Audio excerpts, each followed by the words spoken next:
في ناس كلامهم طاقه سلبيه. يعني عارف هي دخلته كده. انا بشاور عليك انا اسف. فتلاقيه قاعد لا كلامه مش حلو. بص الناس دي عندها بيقبضني. مشكله من ثلاثه. يا اما ان هو من غير ما يحس هو كشري وداخل عامل كده ومكشر ويعني باين عليه ان هو متجهم.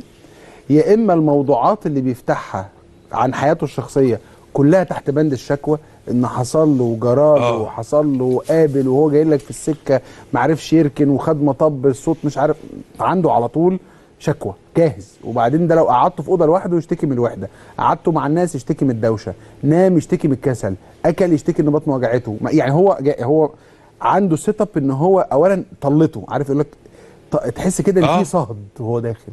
على فكره الكلام ده علمي، مش كلام احنا بنقوله. في اشخاص انت ما بتطيقش وجودهم في القعده. اثبت هنكذب على بعض. دخل في صهد حصل وبعدين لسه ما هي دي اللي بنسميها بالبلدي الكيمياء. دي اللي بنسميها الكيمياء، بيسموها الناس المتخصصين في دراسات الطاقه ان عنده طاقه سلبيه. لك فلان ده بيشفط الاكسجين، على فكره الكلام ده مثبت علميا.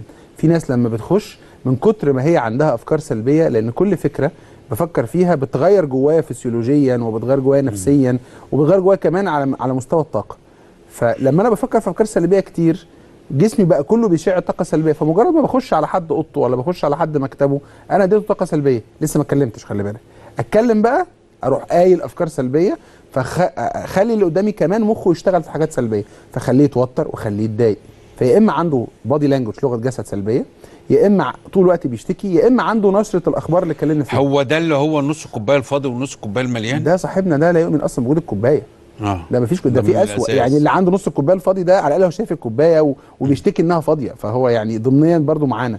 طب الناس دي نعمل معاها ايه؟ تجنب على قد ما تقدر، حافظ على المسافات. حافظ على المسافات. يعني اذا ما كانش التعامل معاهم ضروري حاول تتجنبهم، اذا كان ضروري قلل اندماجك النفسي معاهم وقلل وجودك معاهم على قد ما تقدر.